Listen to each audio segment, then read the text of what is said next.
Okay, so what I'm going to do is give you a brief overview of the situation with my car, which is a 2007 Suzuki SX4. As you can see on the clock, my car is closing in towards very close to 300,000 kilometers now. The only reason I'm going to perform this this service on the air conditioning system with an aftermarket type refrigerant is because the car is in this situation. If you've got a new car, it's under warranty, it's worth keeping for years and years to come, don't do this. It doesn't make any sense. This only makes sense because this car is really beyond economical repair when it comes to its air conditioning system. As you can tell, it's got manual air conditioning as opposed to the climate control system. It's not the best day today actually, because it was pretty hot actually and humid earlier in the day. It's since started raining and the temperature has plunged, but it's not going to stop me from actually demonstrating the service of the air conditioning because, well, frankly, it suits me and it's convenient today. The ambient air temperature was only 17 degrees outside, so again, not the greatest day to demonstrate air conditioning issues. The ambient temperature coming from the duct is about 62, 64 degrees, which is quite cool, but it's because of the outside ambient air temperature and it's overcast conditions, it's quite cool. And you'll see when I actually put the air conditioning on, I've only got maybe a degree or two, and I'll try and get you in tight on the gauge here. My son will get you in tight on the gauge. We've only got about a 2-degree shift. So when I turn the air conditioning on, the magnetic clutch on the compressor is in fact engaging. I still have nominal pressure in the system. I believe it's well below spec, but we'll see when we put the gauge, the manifold gauge set on the system, and see what we actually have for high side and low side pressures. And I'll show you the chart in the manual so you can understand what you should have, and maybe to some degree why you should have that. So I've pulled up on my scan tool here. What I've done is I've gone into the body control module and I've actually pulled up a custom list of these particular parameters here, and you can see that does jive with our dashboard, or very close to our dashboard gauge there with respect to the outdoor temperature. The refrigerant pressure is there, and the air conditioning switch. So this is just strictly a function of the switch position, but you can see if you had zero pressure, absolutely zero pressure, in all likelihood there's a leak that's really beyond trying to put in some refrigerant, because and this is why again I'm doing this. There is nominal pressure in the system, as you can see there. Turn the system on here. Oh, the system is actually on up here, Stevie. The AC switch is actually showing on, and you'll notice the pressure has actually changed. So you'll see when I turn the system off that the pressure actually drops. So again, my compressor is functional. To what degree? No sure, but it certainly is functioning, as you can see an increase in the pressure. So again, right now the AC is selected off. You can see on the status there, you'll see when it goes to the on position, toggles to on, that we have an increase in pressure. So my compressor is functional. Again, my mag clutch is functional. My compressor is compressing the refrigerant. If none of this is happening, would it make sense to actually try to put in additional refrigerant? Probably not. So over at the gauge on the panel here, so you can see we started at 62. The air conditioning is on at the moment. It's on full blast, and you can see we have maybe 1 degree, 2 degree maximum shift. I'll select it off again, and you might be able to see the temp gauge climb maybe half a degree. Getting tight on that gauge, Stevie, if you can, as tight as you can. There you go. So there is a wee bit of a shift. Absolutely mandatory for this job. Eye protection. Ideally, an entire face shield would be even better, because I certainly don't want to be responsible for anybody hurting themselves, giving yourself a freeze injury or worse, damaging your eyesight. And gloves, mandatory, because you're dealing with pressurized refrigerant here. Things can go awry. Don't even think about doing this if you don't know what you're doing. If you're not comfortable with what you're doing, you get yourself a level of study that you're comfortable with what you're doing before you even think about dealing with this. So here's the gauge set itself. So I've actually, this is just the basic gauge set, and I've actually got a couple of shut-off valves here to make things a wee bit easier for ourselves. So this is the high side. The high side is shown in red. So we've got the high side gauge and the low side shown in blue, and it gives us our respective pressures. There's 2 shut-offs, low side and a high side on the manifold here, and a sight gauge so you can actually see the refrigerant. The yellow line actually affords us the ability to either evacuate the system, which we're not going to get into, or just simply introduce some, this is just aftermarket refrigerant, R12A, with a dye that in the event you have a leak you can see the dye. That's the idea. Make sure you read the instructions thoroughly, make sure you know what you're doing with this stuff. It is, there is some serious considerations to be considered when you're dealing with this. Again, if you don't know what you're doing, if you're not comfortable, don't even think about doing this. So what we're going to do is we're going to put the ball tap onto the can itself. It's just a piercing valve on the inside there. As I dial it down, the piercing valve will actually come up, puncture the can, and then I'll be able to introduce the refrigerant into the system. Where are the service ports when it comes to the car itself? So just inboard of the power steering reservoir here, you'll find this port here.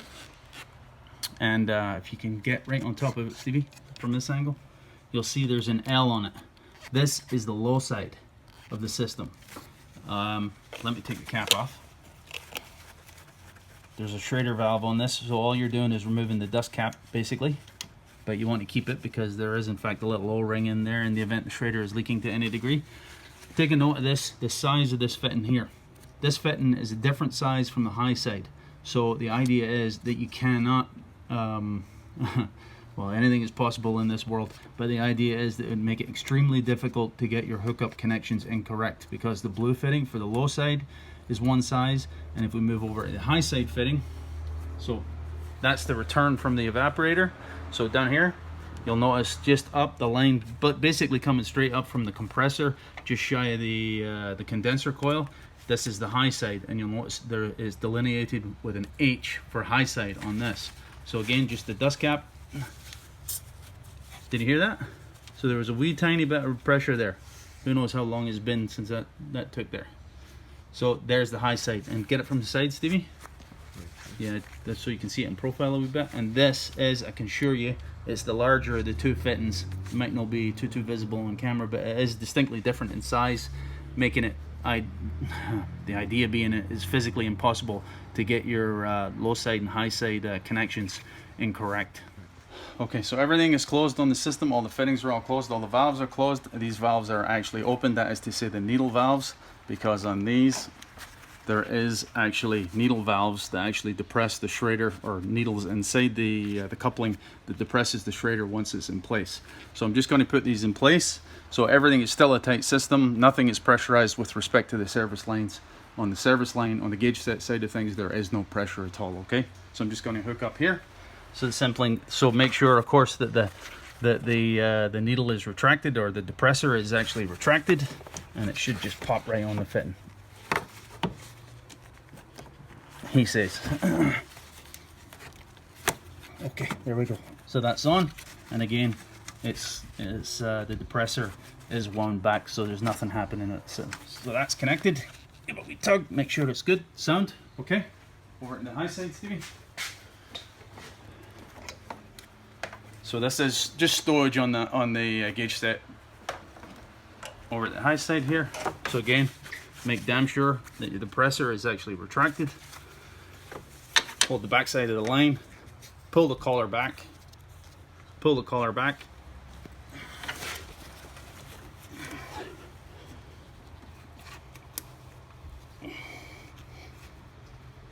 Okay, and that's on. Give it a wee tug to make sure it's on. It is in fact on. So what I'm going to do now is I've got the needle valve for the actual refrigerant, because I'm damn sure that we're going to need this.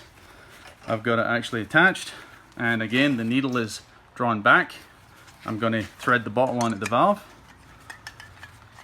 Safety glasses on and gloves, of course.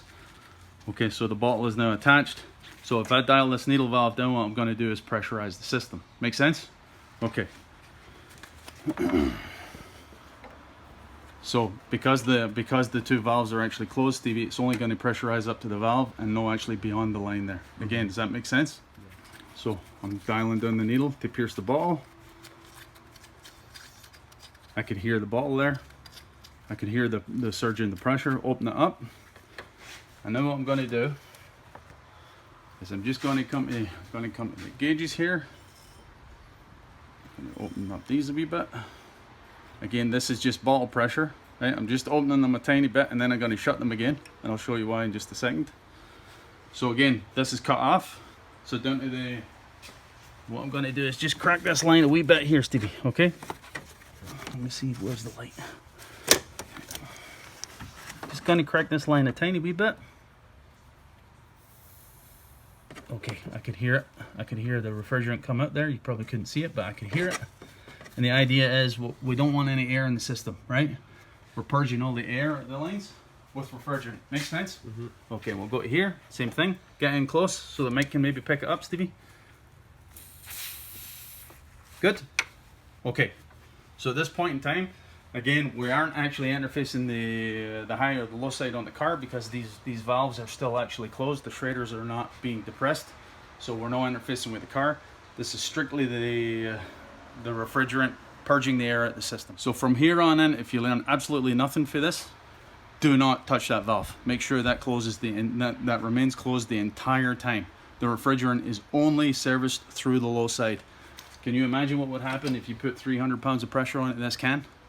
Yeah, not good at all. So again, if you do not know what you're doing, if you're not comfortable with this, do not do it. Do not open that valve. Make sure that remains closed the entire time. The only time I had it open there was to purge the line of any air. Make sense? Mm-hmm. Okay, so what we're going to do now is we're going to go to the valves here and we'll open them. So what I'm doing is depressing the needle valve on the shredder here, Stevie. Mm-hmm. Right? So now the valve is actually open. Now we'll have system pressure. And the same way here. Look up on the gauge side here, Stevie, just as I'm dialing this down. That's okay. Okay, and you'll see the gauge pressure is actually coming up.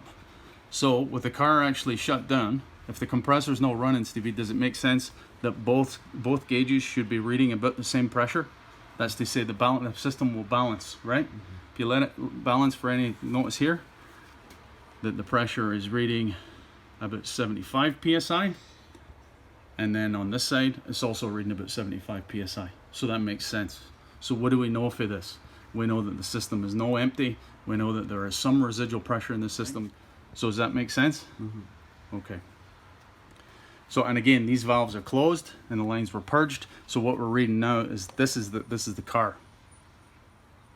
Okay? So mm-hmm. 75 on both sides. So that looks pretty good to me. So what we'll do is we'll start the car, we'll turn the system on, and again we'll see what kind of pressures we're getting. Okay. Okay. So you can see the gauge there on the low side. We've got about 15 psi.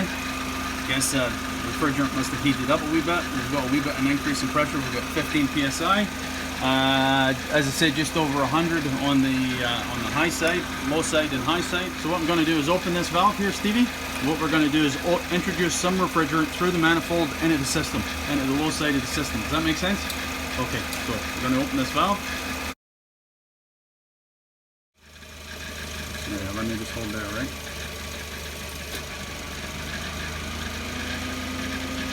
Okay, so back up a wee bit. Okay, so that's it. The bottle's empty.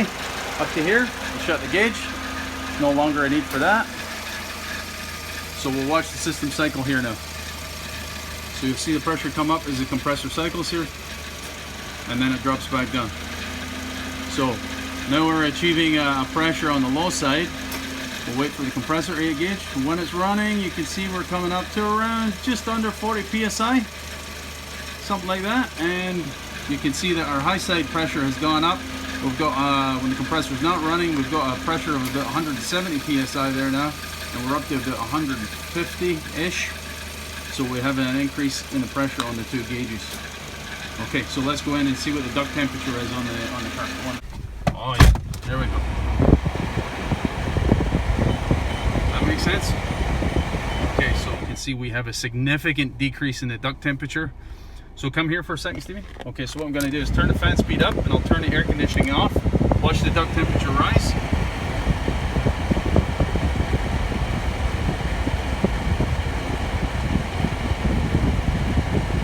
So this is with the air conditioning off. I'm just trying to prove the point here. What we're trying to do is get the duct temperature actually back up a bit, so you can see that the system is in fact cooling.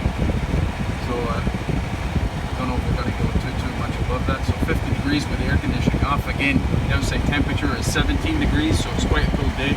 If we left it long enough, I think the duct temperature would eventually, of course, come back to near ambient temperature. So what I'll do is just stay focused on the, just actually focus on here for just a second, Stevie. So turn on the air conditioning, back to the gauge.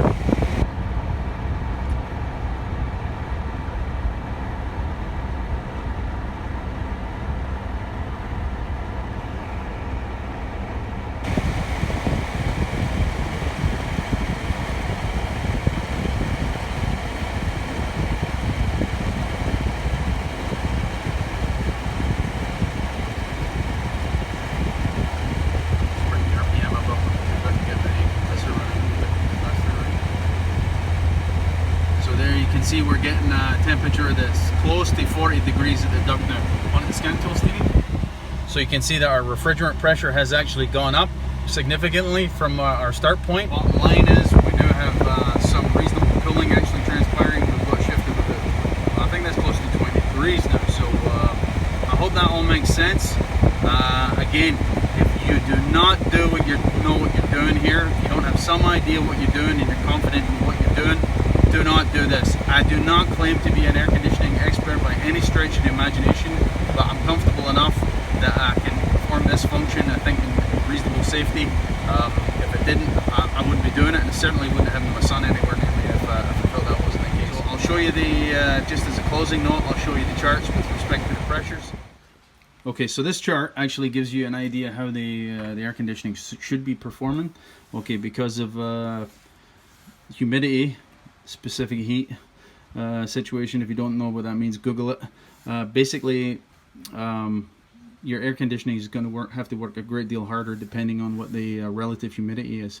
So the relative humidity in our situation is extremely high because, as I said, it's actually raining outside, so we'd be towards the upper side of the chart for sure. This is basically the temperature on this side. This is the temperature, your desired temperature at the ductwork in the center vent when the air conditioning system is actually operative, and on the bottom here is actually the outside temperature. So D being the acceptable range. So again, because of our situation with the outside temperature being well below 25 degrees, it's difficult for this to make any sense of this chart. But you can see we were down here at 40 degrees. So if you extrapolate the data, if you extend these lines down to where our temperatures would actually cross, I think we're actually well within inside the acceptable range here. So that's the performance chart basically of the air conditioning system. Okay, so here's our other chart with respect to the high side and low side pressures, and it gives you acceptable ranges for both. So on the left hand side we have pressures, 3 different units of measure there. We of course were operating in PSI. Sorry about all the different units between the Fahrenheit, the PSI, and the kilopascals. Sorry about that, but it's the world we live in. What can I tell you? Anywhere above here is referring to the high side pressure, and below here, with respect to the 2 gray shaded areas, is the low side pressure. So again, on the bottom side of the chart, we're talking about the basically the ambient temperature, and again, it varies greatly depending on the relative humidity because the heat loading effect. Again, specific heat issues. So you can see here that again we're off the lowest reference temperature is actually 25 degrees, so we're quite a bit off the chart here, but gives us an idea.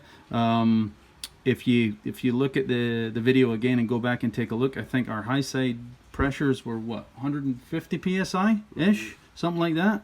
So if again we're over here on the temperature, so we're reasonably close to the acceptable range there, and I think our low side pressures were around 40 psi. So again, the line, if you jot it down here and kind of ballpark where 17 degrees would be, I think we're close-ish. We'll call it good for now on a 12-year-old car that's close, got 1 foot in the grave. maybe 1.5 feet, to be honest. So I hope that all makes some sense. Do not even think about doing this if you really have no idea what you're doing. It's an accident waiting to happen, to be quite honest. Okay, so I hope that makes some sense, boys. I'll leave it at that. Cheers.